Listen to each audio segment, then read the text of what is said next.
dambe poisson gazima uko sambalanyo hidaka dambe poisson gazima omini kadi daka amini kadi wajitu mama hidaka dambe poisson gazima omini kadi daka amini kadi wajitu mama dambe jidaka sumalempa omini kadi dambe jiwjela sambalanyo amini kadi dambe jidaka sumalempa omini kadi sidaka jiwjela sambalanyo amini kadi hidaka dambe poisson gazima omini kadi daka amini kadi wajitu mama Judaka, boisson rafraîchissante. Abisoro Mali Fantanan Bella Jelena. Ou direction commerciale Baflene, Hippodrome na, Semet Distribution, rue Nelson Mandela, Judaka. Jula Samalanyaka, jiwjela sambalanyo amini kadi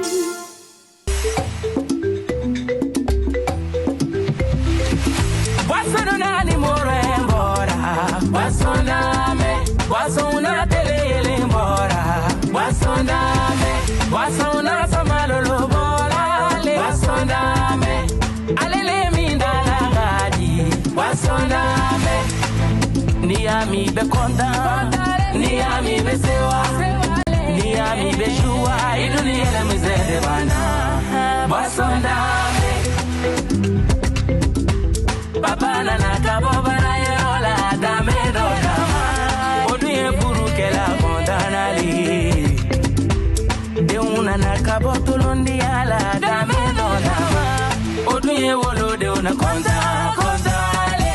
Maninga wo basondame Fila wo basondame Senebo wo basondame Baba wo basondame Don bubu go basondale Hena basondame Marakalu go basondame Suragalu go basondame Damashilu go Kamele damaragani go dina basondame A Conte Bey A Orange Bey A Besoro Damatemendiala Produit par Sime Agroalimentaire.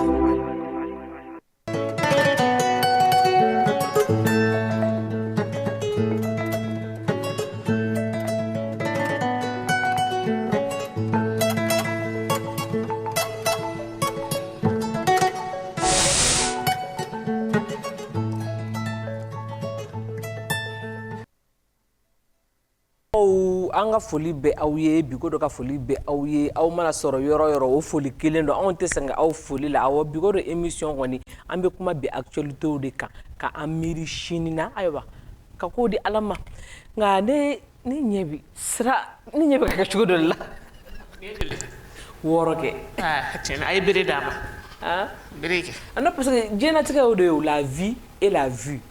bon ouf là ou te saka taka nyogon dan chugodo la donc ba nga bitem ñefo anga bitem baru bina sigini kan bi o de yeli bana fleli bana no e maladie de la vue a bana no be soro chukodi parce que anya e sisan a bana warale no folo ik me ka soro ima dem seni verni ba nya na nya bana ni bala mais sisan o warale me en fait no fo abaka ke mo gonya ka fo ko verdo yere kele no kameliani fama de ni ay on ka soro bana be a chama ko fe ka baro ke bi ani docteur na baro ke ne ali docteur Modibo Sissoko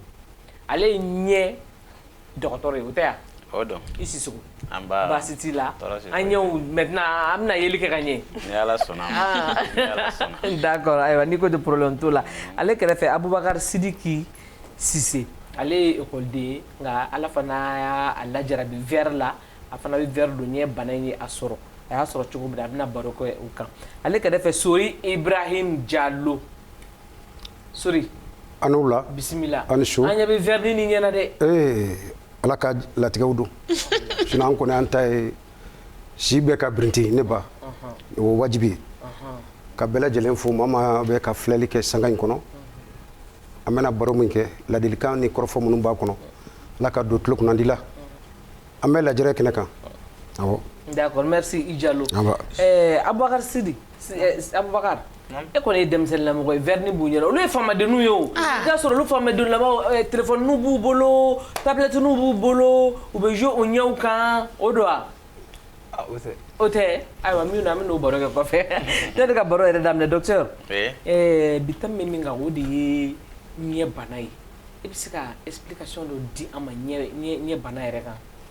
Voilà, donc an bɛ fo voilà an bɛ Renouveau TV mɔgɔw bɛɛ fo voilà u ka weleli la bon ɲɛ bana a ka ca comme i y'a fɔ cogo min na wɛri dɔ ye ɲɛ bana dɔ ye parce que o t'a jira ko ɲɛ tiɲɛlen don a bɛ bana dɔw de ko fɔ o banaw bɛ an b'an da dɔw la ka sɛgɛsɛgɛ ɲɛ bana wɛrɛw bɛ yen n'o bɛ mɔgɔkɔrɔbaw minɛ voilà ɲɛ bana ka ca mɔgɔkɔrɔba kunda n'an bɛ se k'a fɔ ka daminɛ san 50 la ka yɛlɛn donc an bɛ se k'an da don olu fana la ka caman walan pour que mɔgɔw bɛ se k'a faamu parce que ɲɛ bana surtout mɔgɔkɔrɔbaw fɛ yen a bɛ fiɲɛ se mɔgɔkɔrɔbaw caman ma caman b'i sigi n'a ye k'a fɔ ko bugun bɛ ɲɛ la bugun bɛ ɲɛ la donc n'i ma wuli ka dɔgɔtɔrɔw sɛgɛrɛ i tɛ a cogo dɔn quoi donc i ka wuli joona n'i ye fɛn kɔlɔsi ɲɛ la surtout ɲɛ adamaden fɛn dɔ de don surtout n'ale tɛ yen adamadenya mɔgɔ t'a fɔ k'a tɛ yen sa mais i bɛ bolo mɔgɔw la donc n'i ye fɛn kɔlɔsi i ma fɛn min faamuya i bɛ boli ka sin dɔgɔtɔrɔw la mun b'a ɲɛ dɔn voilà. D'accord, merci Sissoko. Sisi Aboubacar an ɲɛ bɛ verre li i ɲɛ la i ye ɲɛ banabaatɔ ye i y'a sɔrɔ cogo di. Bon ne yɛrɛ tɛ se k'a fɔ ko n m'a sɔrɔ cogo kelen dɔn parce que a daminɛ na ne la depuis ne ka dɔgɔ mais hakili bɛ mun na tiɲɛ na ne ka écran mafɛn kun a barika ka bon ne fan fɛ ne bɛ télé lajɛ fo 3 heures du matin. M'a fɔ ko faamadennin don wa est ce que kuma daminɛ na ne m'a fɔ ko faamadennin don ko téléphone ni tablette don wa Aboubacar. C'est vrai. n tun bɛ image lajɛ dibi la ka caya. A dibi verre don a mɛnna. Depuis 2012. 2012. D'accord. Ok sorry. An y'a ye e kɔni ta i ko mɔgɔkɔrɔba b'a la a manifester i la cogo di i y'a dɔn waati jumɛn k'a fɔ ko verre yɛrɛ donni besoin k'a fɔ ko problème dɔ yɛrɛ de i ɲɛ la e y'o dɔn wagati jumɛn. An bɛ Ala fo ka barikada ka sababu kɛ an kɔni an ma se san 50 ma an n'a ma jan dɔgɔtɔrɔ ka kuma la ne ta ni maa caman ta tɛ kelen ka sababu kɛ ne mɛnna furakisɛ dɔ kan min tɛ sɔrɔla bilen san tɛmɛnenw la n ka première année université 97 université Mali a daminɛla an ka promotion na tuma caman palu tun bɛ ne minɛ ne mɛnna n ma fura sɔrɔ palu la ka sababu kɛ musakako ye bourse min bɛ di yan wagati min na ka bɔ yan ka taa parce que an tun bɛ cours ta palais de la culture la ka taa ENA la o yɔrɔ 2 distance ne tun bɛ n ka bourse kɛ transféré donc seba tun tɛ n ye ka palu fura san n ye fura min sɔrɔ ni mɛnna o kan o kɛra Nivakini donc n mɛnna ale kan ale kɛra sababu ye ka fɛ bila n ka yeli la fo ka université ban ten ka tila ka na école karamɔgɔya daminɛ a correction a cahier corrigé o préparation san 14 n y'o k'a kɔnɔna la mais n y'a ye chaque fois ni n bɛ ka sɛbɛnni kɛ wagati dɔw la préparation écriture n'a ma yɛlɛ a bɛ jigin walima a tɛ ligne yɛrɛ respecté bon ni n bɛ tableau la c'est pareil donc on obligera ka taa yota la ka taa analyse kɛ k'a dɔn fɛn min don o jaabi y'a jira k'a fɔ n ka ɲɛmɔgɔnin n tun bɛ furakisɛ dɔw ta kɛrɛnkɛrɛnnenya la Nivakini a kɛra sababu ye ka problème se ɲɛmɔgɔnin ka visibilité la donc k'a réduit kosɛbɛ donc ce qui fait que obligera ka verre sɛbɛn kun mais verre tɛ a corriger n y'a ɲini opération bana tɛ verre tɛ se ka corriger u ye furakisɛ dɔw de sɛbɛn kun n bɛ se ka min ta donc bana sera degré min ma a tɛ évoluer ka tɛmɛ o kan mais furakisɛ ninnu bɛ se ka u dɛmɛ dɔɔni ka résister donc ce qui fait que verre bɛ n permettre au moins ni n bɛ sɛbɛnni kɛ walima ni n bɛ yeli kɛ n bɛ effort de concentration min kɛ n'o yɛrɛ fana kɛ juguya ma a bɛ dɔ bɔ o la donc ne ka verre sɔrɔ sababu filɛ min filɛ ɲɛ la nin ye nin bɛ n permettre ka lecture kɛ facilement donc u ye verre qualité 2 sɛbɛn kun min bɛ n permettre ka yeli kɛ yɔrɔ jan ani min bɛ n permettre ka yeli kɛ yɔrɔ surun na o de b'a to tuma caman aw b'a mɛn k'a fɔ ko ni dɔ sera ɲɔgɔn ma circulation na mais furaw bɛ sɔrɔ o bɛɛ lajɛlen na donc u y'a ye o caman de bɛ kɛ verre tanya de don donc n ye maaw sɔrɔ jigiya maaw minnu y'o fura sɔrɔ n ye k'a fɔ o tɛ kɛ bilen ala barika la. donc sori verbe bɛ n bolo sisan. ko sori ni dɔ sera ɲɔgɔn ma. awɔ maaw bɛ se visibilité de non visibilité b'a la. awɔ mais fura sɔrɔ la bi ne ba. voilà mɔgɔ minnu bɛ circulation na k'a kana siran sori ɲɛ bilen. awɔ n'a y'a kun bɛ se aw ma circulation na ko ɲɛ de kun tɛ bɛrɛ ye. voilà sisan n'o ye fura sɔrɔ la donc ça on est libre. merci voilà ne t'a sɔrɔ cogo filɛ ne ba. n bɛ se ka n da don o la ka ɲɛfɔ dɔɔni. Voilà, bon, allez, Nivakin, il faut les dérivés de kinin. Voilà, kinin est frade, pas les fradons, mais c'est ça, docteur va dire banaverola, et nama faut les maladies rhumatismales, les lupus, les maladies systémiques, de la banaro dongwa. Voilà, donc, à vidol là, à Kachala fait ni mogombo ou frauta. Donc normalement oui blagata consultation que yota la ou bien do nye frake rôle pour que gagner ayem fo nye mogoni na ma fo ma ko makila donc parce que makila c'est la concentration des cellules visuelles ni nye cellules vision que rom na ero de la concentration ni schéma naje ni ba a seven na ko foviola fovia voilà donc oui la vision centrale de même de l'œil donc au fran aux cellules de détruire de façon progressive. Bah détruire donne car détruire donne. Bah la vision be réduire de façon progressive. Avec diminuer donne. Faut que c'est aller à la parce que avec chamanta d'atru. Donc a bien manifesté parce que va la a titué souffle ou bien fait on be déformé à nyakoro. Al na be tableau là va image be déformé. Donc aller be manifester au suga de là quoi. Donc, il faut vers de BC20, il faut les vers grossissants. Nous avons une image parce que le fait que Makla atteint, donc au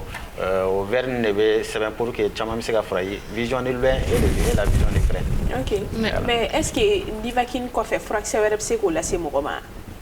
Nivakin fait, voilà, Nivakin est Takajuguna, sinon, Chamam se n'y bonavere c'est mon roman. Même les corticoïdes comprennent. Ali muso be tout le monde voilà ni corticoïde bala donc on va faire cortisone bet fin na donc be se ga nye ban la se mogoma à type de cataracte même be se ga diabète et refene se mogoma comme abo kala ma koro voilà mais Bouakar étant jeune il ko ki be vers depuis 2012 on est 100 ans corridor il be ko la il demsene est-ce que n'y a ko problème ni de la ga i empêcher fin de la i ga fin de la ça tel que examen ou be concours. Si, bon, ni un verre retenu là, n'était tableau et bois les 7 avait flouté. Bon, et n'ayant pas de fana ou hérédité d'eau. Alors, n'y a pas de va faire un glaucome, va faire une tension de l'œil. À vrai dire, tenez par on a mais avec un cousin d'eau là, une tante d'eau. Donc, avec ça, il faut avec ça à causer quoi. Donc, nous avons traitement avec quelqu'un qui est dongoro. Donc, docteur a dit encore que dongoro, il faut attendre ça. Sinon, quand il par exemple une semaine, il fait une blague, état dégradé, pas avec ça, il là, c'est mon roman. Au traitement, il y a du mail. Quartier au LP 2%. Docteur, ou le boulot? Non, notre docteur, on m'a fait famille au traitement. Oui, effectivement,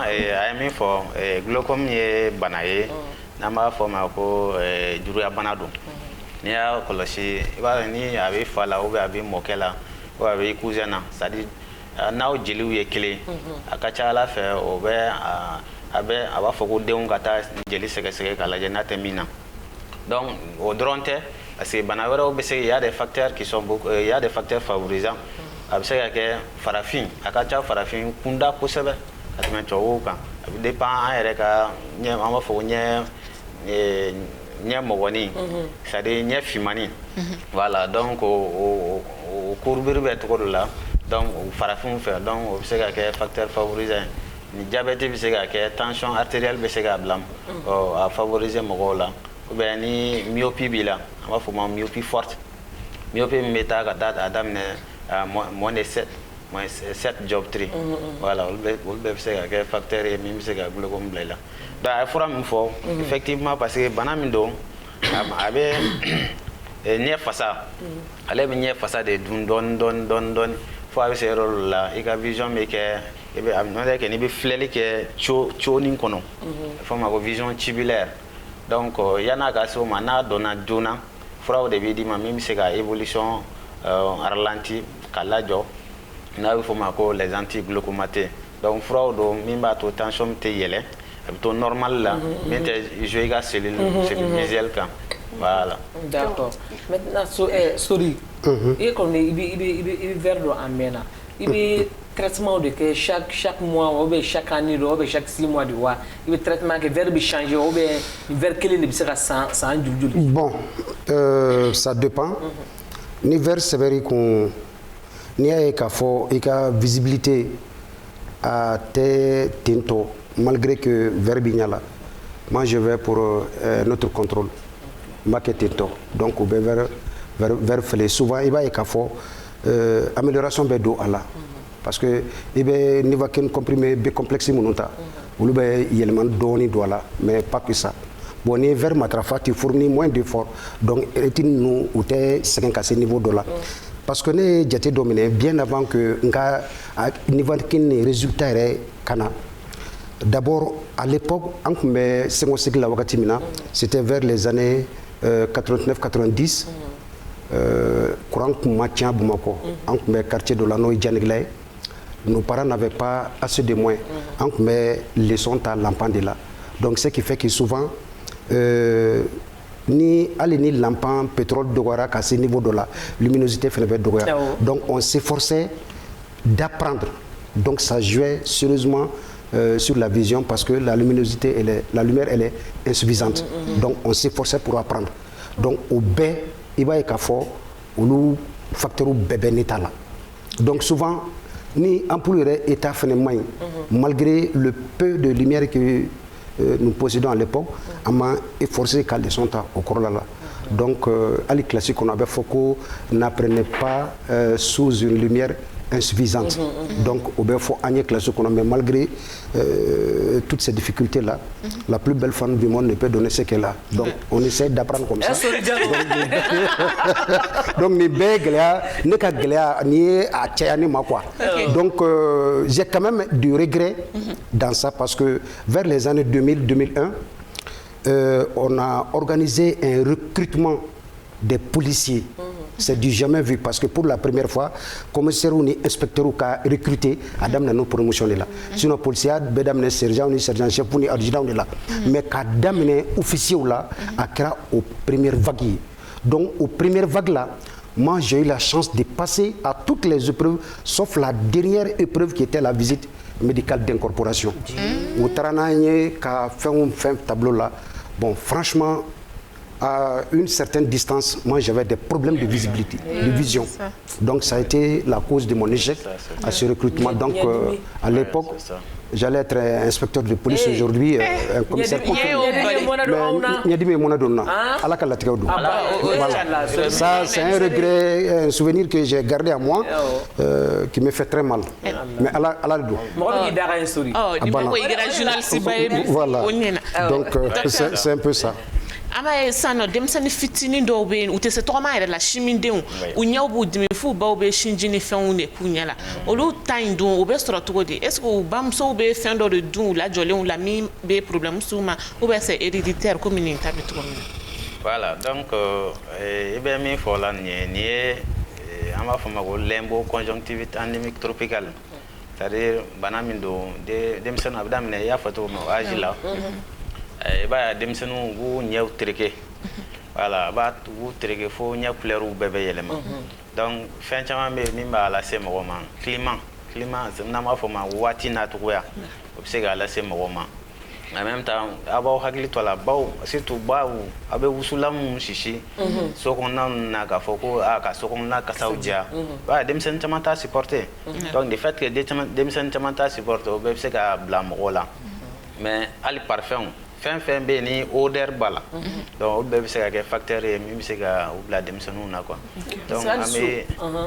bɛ kangarida kɛ bamusow ye u b'u hakili to nin yɔrɔnin ninnu na ani souvent musofagalan minnu minɛ i b'a dɔw minɛ den sigilen to k'a ɲɛ kata mais an b'o bɛɛ kɛ karisa a ka misɛn i ɲɛ dɛ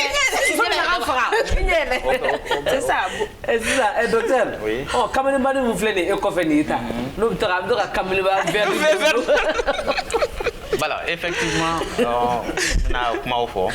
surtout sori sori ni verdon canal la parce que chamanta motobol ko me verdon ka motobol na effectivement very doni ka motobol na kai mais ikata docteur sola parce que vert be corriger l'ente quoi donc si tu allais vers vert noir de don a se ka a métropie blanc wala ça c'est-à-dire i kan ka yeli minge i toke donc a se ko blaila donc ikata docteur sola ka presque ki nya mesita ni nya kai vert do be il faut ma ko vert plan vert neutre do be sabe kuna pour que je ga motobol kana ça a fla ya vert wa ya jere ça kai vert bo kai le sommet oui mais est-ce que docteur o fene musaka macha parce que na fora fente nyela fo ngata se docteur la idu manata docteur so na papier na fe mais Abouakar be anno Abouakar e ka vert talini sisanche est-ce que musaka vert ko fene musaka macha parce que kuma la ma yi banabaga to do be no vert ko musaka chali bolo ou te son vert talima ouais vert ko tala avait donné bon avait dépend il n'y a chene na ba degré ma quoi donc ni tara lu fana be no test ni fon kala do war vert war be sega ta fo wa bisaba mais depuis Adam ne ben vert kele ne kan ou bien avant presque parce que vert nyairi kali quoi ni chana ne bla chogo mai ouais presque chaque année ne be nga vert fallait en montre ne daga chan ko sobe do vert nyairi dama chame puisque en caméléa ni fon mala ligi montre model lo ta sa yu prix fana do la donc anya de bagato aba profiter vers ko infra caméléa fene ke quoi sori kan chaka le sori e ka verdi chaka caméléa ba la wa non ça c'est corrigé corrigé la caméléa ni kala bon juste pour lire hein voilà sinon iten do ka fuki bete yala na non sori e a fa ko juste pour lire ante ka fa lire e ka verdi ni la sori e ko caméléa mania non l'état d'abord kama lecture joro do mais docteur o te problème la sama ko ale tay d'abord lecture joro ka mais akoni be anyena sisa no asigile ame ka kuma bon ne re bolo ale ga vere yoro jantan yoro sulunta fla farale nyon kan a fo ma ouvert progressif mais no te ko ni lecture doronta do très général chamba do wa nuni ala jigin nous en fait to ka vision lenga ke mais après ni bi juste ni bi kalanga do ba kala voilà mais est-ce que verre est-ce que verbe ce verbe do me sera nyedimi kene fukata ce verbe blalima bon avait dépend parce que mo hakil la ni verbe ko problème biladron et verbe dron ga c'est wakati do magi babla au fente parce que am se ga verbe do bana do de la et a chamambe au myopie va ya tikla mo ka rojan fleli mai donc verbe de donc compenser donc ka fo ko verbe bla o tisika bla voilà mais bi se ga si tu ni a myopie ta san o tikla mo bi se ga verbe bo ka lecture ke mais ni o ko ta rojan fe abu segen verbe do be en fo ma ko presbytie ça dit ni mo 40 ans soro ou bien do reta avec l'avènement des téléphones l'écran chamanta avec de façon précoce do reta bi dem damna depuis où sambi saban shaking sambi saban wolumla donc vision des preuves dégradée no dégradera bi vert donc pour que ni bina lecture ni fonke pour bolga o kanya donc o vert sugu be se ga bla ni bi tokoma ni bita dugo no d'accord voilà ok nota sera trop ako o yala la jap nyako problème be sera la onto kalama kato yala la itara yara ye munde so on taranta lo ko gambi ni femme e mai o forate yandoi donc nyadi mi ko ikele no mo ko chama c'est kamana gambi ni amena fedumna donc ay victime do soro mo mo fene la jarabile no nyadi banala a jado ba mulo angaje angolaje ok mais na we nyadi mi ko foka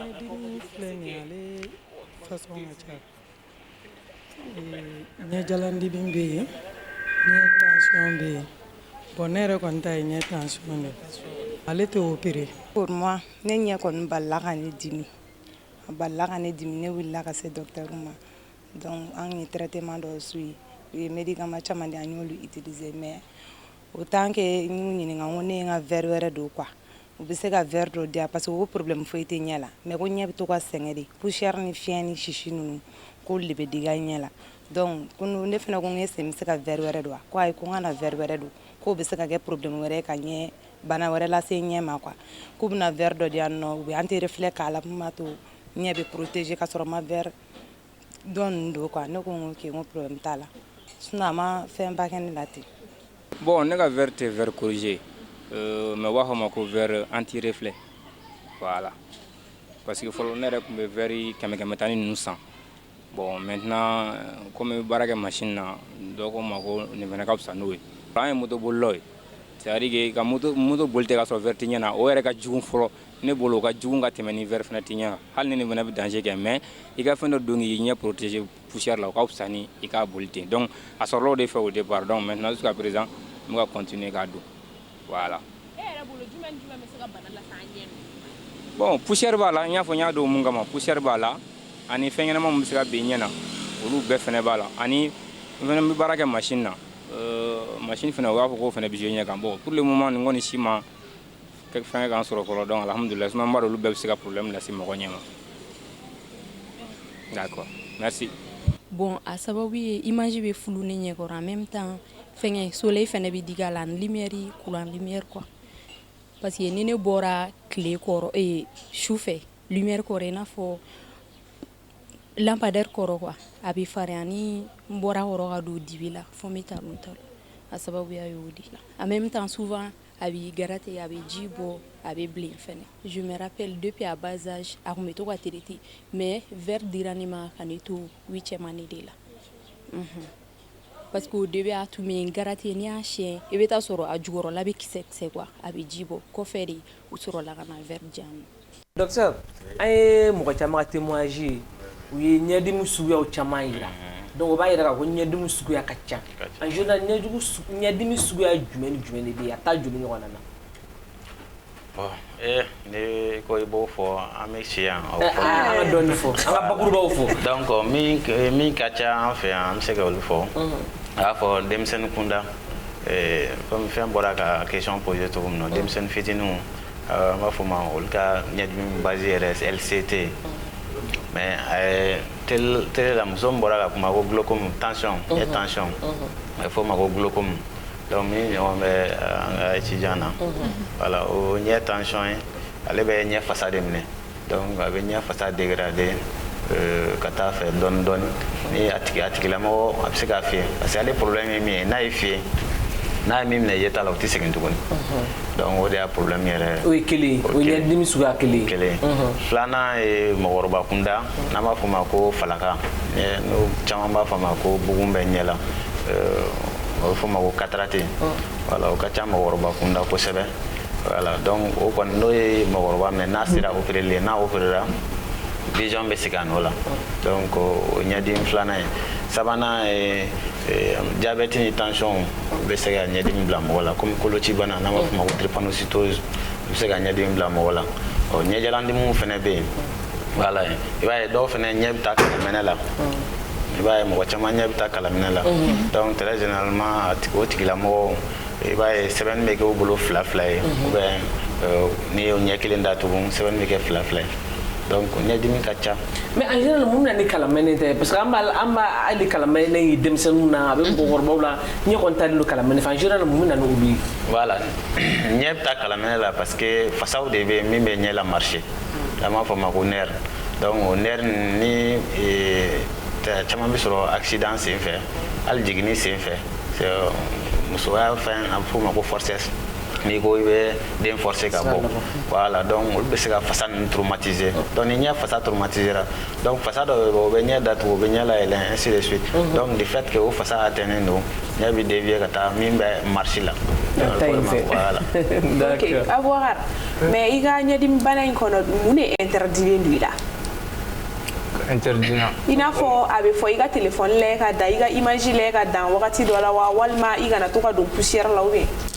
o n'a ɲɔgɔnnaw. Bon, à vrai dire, ma interdiction b'a fɔ n ye mais ne yɛrɛ ye fɛn dɔ kɛ n m'a nɔ n yɛrɛ la quoi. Kɔrɔ bɛ ne y'olu kɛ a bɛ n yɛrɛ gêner wa i wuli ka sɔrɔ ɲɛ fununen don sɔgɔmada fɛ donc n yɛrɛ b'a jateminɛ o de fɛ. I n'a fɔ cogo jumɛn. Yɛrɛ tuma n'i mɛnna ka téléphone la lumière la wa i tɛ da joona n'i tɛ sunɔgɔ sɔrɔ ka ɲɛ. David ne yɛrɛ a ka ca don yɛrɛ la ne bɛ wuli ka sɔrɔ ɲɛ fununen don souvent. O ye dajoona baliya de parce que ɲɛ bɛ sɛgɛn. Bon parfois ne yɛrɛ mɛnna sunɔgɔ fana la n bɛ wuli ka sɔrɔ ɲɛ fununen don. D'accord, mais sisan Sodi ɲɛdimi bɛ se ka bana jumɛn bila mɔgɔ la parce que ɲɛdimi dɔrɔn tɛ na o Bon. Général, eta ye mun bila i la parce que dɔw bɛ yen olu kunkolo b'u dimi. Justement, il sera ngolodimi ma ani insomnie sunɔgɔbaliya wagati dɔw la a b'olu bila ne la mais a bɛ fɛn wɛrɛ bila ne la n mɛna dɔgɔtɔrɔw da fɛ bon peut-être c'est une chance aujourd'hui nin bɛ n bolokɔrɔ n'an bɔra la i bɛna se ka dɔ ɲɛfɔ n na souvent ni ne ni mɔgɔw n'an ma mɛn ɲɔgɔn kan quoi malgré que n bɛ verre ninnu don ne tɛ mɔgɔ dɔn ten quoi. I bɛ fili mɔgɔ ma joona. Ne bɛ fili mɔgɔ ma joona trop bon sisan de o bɛ ka kɛ ne la o tɛ âge ye dɛ. Non,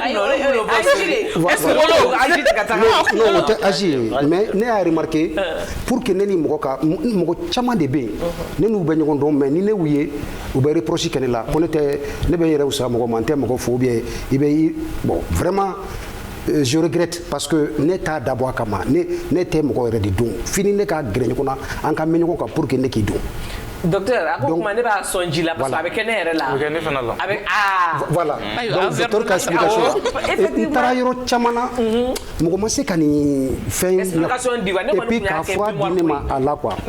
docteur da sera yɔrɔ dɔ ma bamananw fɛ an fɛ yan i b'a dɔn ni denmisɛnnin ni bana in minɛ n'a ma ɲɛɲini dɔw bɛ dan fɛn kuma dɔw ma ten ko denmisɛnnin i ɲɛ man kan ka min ye n'i y'o ye i ɲɛ bɛ dimi walima i bɛ kɛ ɲɛdimitɔ ye a bɛ fɔ an fɛ yan ne ko kuma in ye tiɲɛ comme docteur b'an bolo kɔrɔ a da ma s'o si ma quoi et ça c'est un de deux an ye fɛn kɛnɛ remarqué sisan jeunes la voilà troisièmement o sabanan min ye jeunes caman de bɛ yen u bɛ min fɛnw min c'est-à-dire u ɲɛ bɛ bilen i b'a fɔ ko joli ka bɔ a la pour masquer ça u bɛ habitué vers noir don de la quoi. Finalement a bɛ kɛ habitude ye fo o bɛ tila ka problème wɛrɛ bila u la. A kuyate sa. An y'o remarqué. Bon sisan docteur bɛ an bolo kɔrɔ o ɲadimi ninnu a ma s'olu ma pourtant ça me préoccupe beaucoup surtout mɔgɔ dɔnbaliya in docteur o bɛ ka jan an bɛɛ ka yan dɛ. Donc ni bɛna o physiopathologie kɛ sisan parce que yelen de bɛna a bɛna don ɲɛ kɔnɔ a bɛna ɲɛ finmani kan. Donc ka tɛmɛ ɲɛ trajectoire de b'a la a bɛna ka taa ɲɛ finmani voilà donc n'i ma nin schéma ye a bɛna ɲɛ finmani kan a bɛ tilen ka taa donc kori fɔlɔnin a bɛ fɔ o ma ko cristallin très généralement o cristallin mɔgɔkɔrɔbaw fɛ yen yɔrɔ o bɛ jɛ ta an b'a fɔ o ma ko cataracte n'o kɛra o la o bɛ dɔ bɔ yeli la donc ni o tɛ mɔgɔ min na a bɛna fo rétine kan sɛbɛn kori filanan fo kɔfɛla la a bɛ fɔ o ma ko makila donc makila de bɛ cellule fila bɛ yen a b'a fɔ o ma ko nin ye bâtonnet donc ko nin de bɛ vision sɛgɛsɛgɛ ka vision clé n'an b'a fɔ o ma ko la vision diurne la netteté même c'est au niveau des cônes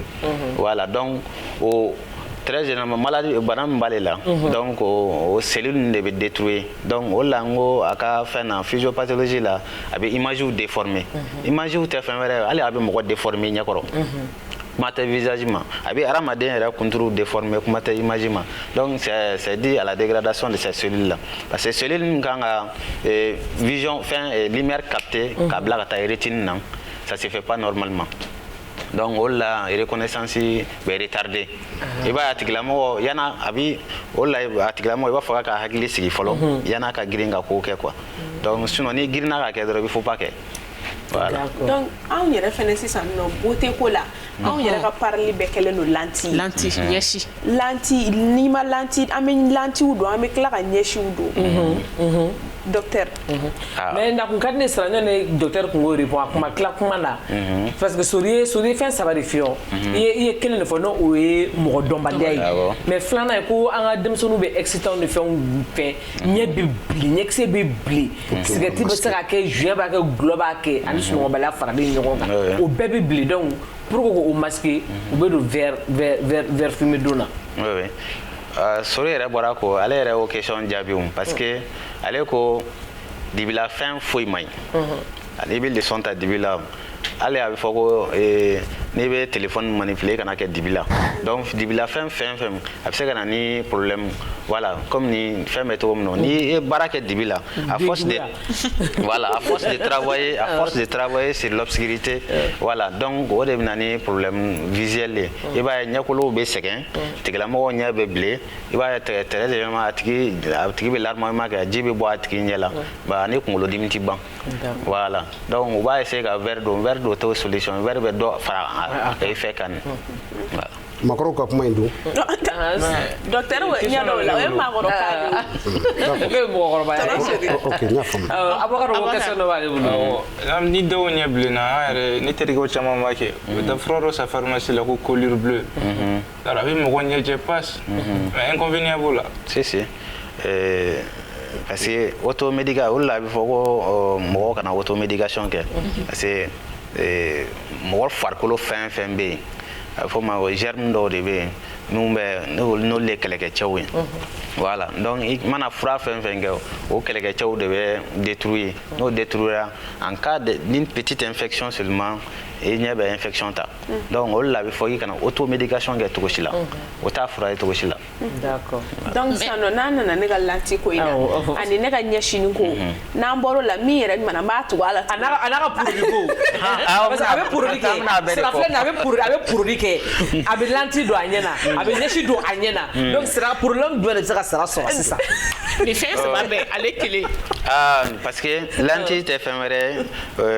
o bɛɛ pour que ka beauté la na ɲɛsini fɛnɛ bɔ k'u position kelen la bon e bɛ ka supporter parce que e delila la ka ban e y'a kɛ ko kelen kɛ mais mɔgɔ dɔ bɛ yen min ma deli k'a kɛ n'o girinna k'a kɛ mɔgɔw farikolo tɛ kelen cogo si la donc a bɛ se ka problème lase ma n'a bɛ fɔ o ma ko allergie donc soit tu es allergique à un produit n'i y'o kɛ dɔrɔn paf a bɛ ɲɛ i b'a ye an yɛrɛ dɔ sɔrɔ seli ɲɛkɔrɔla dɔ la ko a tɔgɔ k'a bɛna taa ɲɛsini kɛ donc ɲɛsini ye yan ɲɛsi ninnu bɛɛ pɔtɔpɔtɔ ka jeli bila la ka yan bɛɛ ɲimi ka ɲɛfara bɛɛ ɲimi sanfɛ ɲɛfara bɛɛ donc ka ɲɛ yɛrɛ lankolon to ten donc ni ɲɛ lankolon tora i b'a dɔn ɲɛfara bɛ ɲɛkisɛ protéger ni ɲɛ lankolon tora dɔrɔn poussière mana na o bɛ to yen fɛn mana na o bɛ to yen donc finalement a bɛ jeli bila ɲɛ finmani kan ni jeli dɔ bilara kan dɔrɔn ale o ye ɲɛko bannen sumaya ni problème mais docteur ni ko k'ale ta ko a fɔra Abubakar ko ale ka ɲɛdimi k'a fɔra ko c'est héréditaire est-ce que ni Abubakar kun kɔnna ka bɔ a kalama sisan ni ɲɛdimi bɛ ne ka mɔgɔ dɔ la est-ce que a tun bɛ se ka précaution ta pour que a ka kisi a ma oui o bɛ se ka kɛ jumɛn c'est-à-dire ni bana min b'i b'a la o la a bɛ fɔ ni bana bɛ du kɔnɔna la surtout en matière de glaucome denmisɛnnin ka daminɛ san 10 na ka yɛlɛn a bɛɛ t'a ɲɛ lajɛ donc ni min t'a dɔnna joona donc précaution bɛ ta o kama donc très généralement si c'est les enfants donc muso bɔra k'a fɔ k'a tɛ opérer a bɛ opérer on opère bel et bien il y a la technique qui est là d'accord mɔgɔ dɔw fɛnɛ bɛ yen nɔ min u bɛ wolo n'a ye de ɲɛ fara bɛ datugu quoi mais u bɛ yeli kɛ dɛ ɲɛ datugulen kɔni don fara bɛ ɲɛ kan mais o ye ɲɛdimi sugu jumɛn de ye o ye ne yɛrɛ ka spécialité ye a bɛ fɔ o ma ko ptosis i b'a ye ɲɛ fara binnen don voilà tigilamɔgɔ i b'a ye n'a bɛ tɔgɔma a b'i kun jan ka tɔgɔma de pour que yeli bɛ se ka kɛ voilà donc o ye ɲɛ fara dɔw n'a bɛ wolo a bɛ fɔ o ma ko ptosis congénitale i b'a ye bana bɛ i ni bana dɔw bɛ wolo mais wa très généralement c'est a bɛ sɔrɔ mansaw de fɛ c'est-à-dire lors de l'accouchement ou bien ba kɔnɔmaya la a ye infection kɛ an b'a fɔ les infections toxoplasmiques toxoplasmose olu bɛ se ka kɛ quoi très généralement d'accord ok merci sorry kuma kuncɛ kuma na ko an ka baro bɛ ka se a ban yɔrɔ la d'accord so bɛ se ka mun fɔ anw kamelenbani ninnu ye ok an minnu bɛ verre ninnu don ani sunkuruyanni na ka verre cɛɲumanninw don an ɲɛna ka sɔrɔ foyi tɛ an na parce que sɔrɔya a vécu de ɲɛdimi tɛ bana ɲɛnama ye k'i kɛ fiyɛntɔ ye suko ni dugujɛ a se bɛ ala ye ɲɛdimi bɛ se ka a provoquer so bɛ se ka mun fɔ kɔrɔ an ye burusi kɔnɔmaw ye awɔ ne bɛ bɔ kuma kɔnɔ ni ka di burusi kɔnɔmɔgɔ ye awɔ sisan ne bɛ bɔ kuma kɔnɔ ni min ye o ye e filɛ ka kuma sifinnakaw de fanfɛ mais ne bɛ kuma an baw de kan u ka dɔn ka den bambu i kɔ la k'a don gabugu sisi la il va être cloué parce que souvent la fumée même devient piquante sur l'enfant. Donc dɔw t'a dɔn k'a fɔ ko a bɛ se ka kɛ sababu ye ka ɲa ko problème lase den ma donc an b'o o caman ye burusi kɔnɔ den bɛ ba kɔ la a wɔsilen don a bɛ gabugu sisi la ni den ye o ka dabila ɲa ko problème bɛ mɔgɔ minnu na ka ɲini bɛɛ fɛ dɔgɔtɔrɔso n'a a musaka a n'a kɔlɔlɔ bɛ ɲɔgɔn na mais o ka kɛ maaw ta yɔrɔ ye ka kuma in bila o ye ladilikan ye ne bɛ se ka min fɔ ka ɲɛsin an balima lujuratɔw ma minnu y'a minɛn'u la kɔrɔw dimi ka di kojugu mɔgɔw ka faamuya ka fɔ bana bɛɛ ka jugu diɲɛnatigɛ la mais n y'a minɛni la o bana o ka jugu ni bana caman ye donc mɔgɔw kana dimi o kɔrɔ u k'a dɔn k'a fɔ bana min degun b'u kan o de bɛ k'u bila nervosité in kɔnɔ an k'u minɛ n'o ye k'u tɔbɔ ne bɛ bɔ kuma la ni o ladilikan ye merci beaucoup Abubakar ka sɔrɔ i ka kuma sɔn ji la ala ye kɛ i bɛ verre don i dɔgɔninw fana bɛ hali an bɛ se ka fɔ hali i denw bɛ yen denmisɛnnin fitinin minnu bɛ verre don i bɛ se ka mun fɔ u ɲɛna u kana kɛ ni complexe ye u kana maloya n'a ye ka verre bɔ parce que o bɔli fana bɛ se ka kɔlɔlɔ dɔ lase i ma ni i sigilen tɛ ni min ye qu'est-ce que tu peux leur dire comme conseil o kɔni verre don kɔni ka gɛlɛn a daminɛ yɛrɛ peut-être a daminɛ bɛ diya i ye i b'a kɛ ni kamalen mais a bɛna se wagati dɔ ma a b'i degun yɛrɛ fo ka dama tɛmɛ ne yɛrɛ tun bɛ nkalon bɛɛ tigɛ docteur ye pour que a ka fɔ ne ka verre bila donc ne kɔni bolo n'i y'a bila i b'a k'i yɛrɛ de la wagati i tɛna dɔn parce que tout va bien peut-être n'i bɛna kɔrɔ de i bɛna effet yɛrɛ ɲɛ la kɔni i bɛ se ka sabali i b'a k'i yɛrɛ de kama cɛkɔrɔba ka kuma n'i ɲɛ tiɲɛna o ye kojugu ye dɛ diɲɛnatigɛ do dibi la alors diɲɛ laban kɔni tɛ mais a kɔlɔlɔ ka bon donc u ka courage ta u k'a don a bɛ k'u yɛrɛ de kama dɔw bɛ se ka chance sɔrɔ olu ɲɛ bɛ ɲɛ mɔgɔ t'a labɔ fan dɔ quoi d'accord merci ma i ko cɛkɔrɔba ka kuma i ko n fa ka kuma parce que n'i ko cɛkɔrɔba sɔrɔ u bɛna fɔ k'ale ka verre don ye cɛkɔrɔbaya de a n'a tɛ mɔgɔ dɔn k'o ye cɛkɔrɔbaya ye olu tɛ cɛkɔrɔbaya ye merci Abubakar Sise docteur un dernier mot i ka patient parce que an bɛɛ de y'i ka patient ye parce que n'i ye ko problème n'a min sɔrɔ i fitinin kɔrɔ ye ni bana yɛrɛ bɛ na ni a ye an ka ala deli tɛ i bɛ se ka mun de fɔ ça me permettait que moi donner téléphone d'accord pour sur les écrans en quelques minutes voilà donc c'est-à-dire téléphone surtout écran ma fait ordinateur bola téléphone bola télévision bola quel no mo wolo passe-temps erreur donc mo ko ka donc parce que yele nga jugu aramade nyama il faut surtout aller yele mbi boala on a pour lumière bleue au lumière bleue on tasse qui faut rétine gam donc rétine avec cellule be avec cellule détruit donc avec bana chama bla mola surtout ama fo ma gonya bo woni bana ngam fo mo dégénérescence maculaire au drontaye c'est ka bana wera ou la 16 mo ma surtout nyaja e ba kuma ba tigi kuni kunlo dimiti ban tigi nyaja le no wati be donc ma fo surtout amasala ka oye parce denga di de mais wati be ka tablette sanga di dema 24 heures sur 24 écran una vraiment o ka chaman bola ko sebe bon même il faut ambeyana parce que bana ambe bana wato wala bana e ala ga la jarabille mo manga mo lani bana e ka foko ente ko like sigi so kona ka mo lano e ka so mata docteur la ja eta do femindo abse kana ne fie donc aramade mana feni kolosi nyela e ka boli ga docteur segala mun ba don d'accord merci beaucoup ici sugu ni be dan sigi anga bi jamugana ku menye ko kuma na nyete kulenga fe anga klito anga aramadiya la anga klito anga kenala nga anga klito anga nyeko la kosobe aywa ala kelendo ka yelen bom ka flele la amba fo ku ga di alama ala ka no ka ke bela jeli aywa an munu fana be ne an nyew mai na be veru do anga na keni maloya anga veru nu da dabolondo an yere ka kenaya de kama docteur so be no docteur be on de kama ni fe no kolosi inyela wuli ka tas docteur so do ka fa ka ta fe nu tuntuni anyeka sunu yala ube anga farafin foro ta tuna anyeka abena ke chogo anti ado docteur so be an ani docteur be an on de kama anga klito anyewna amba fo yo ko au ka ambe shini na la sona ni elkelena renouveau la amina nga juda kami ka fo ko aka ambe shidi au ni ja ka lajedi la au bana ka yoro anga fuli bawe anga boruduma nu kono nana a demain.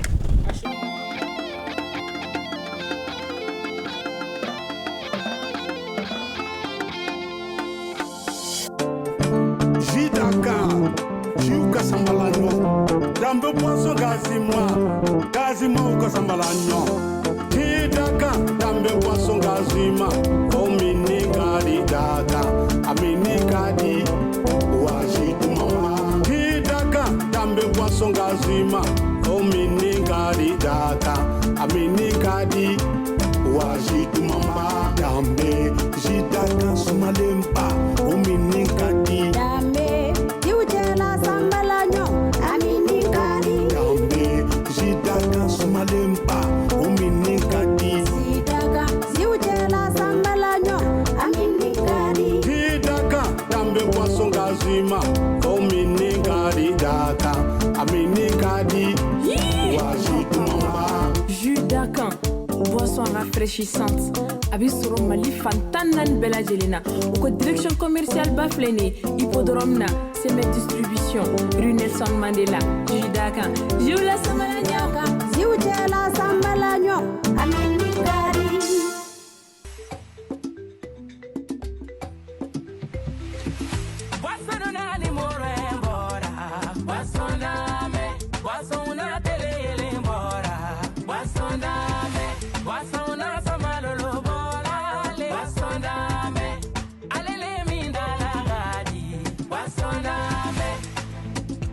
Ni be content, ni ami be sewa, ni ami be joua, iduni ele mizere bana. Basondame, papa nana kabo bana yola dame dona. Oduye buru kela kondanali, de una na kabo tolondi ala dame dona. Oduye wolo de una kontale, maninga wo basondame. Basondame, Senevo, Basondame, Baba, Basondame, Dobubugo, Hena, Basondame, Maragalu, Basondame, Suragalu, Basondame, Damashilu, Kamele Damaragane Godina, Basondame, Akonte Bey, Orange Bey, Abesoro, Damate Mendiala. Produit par Sémé Agroalimentaire.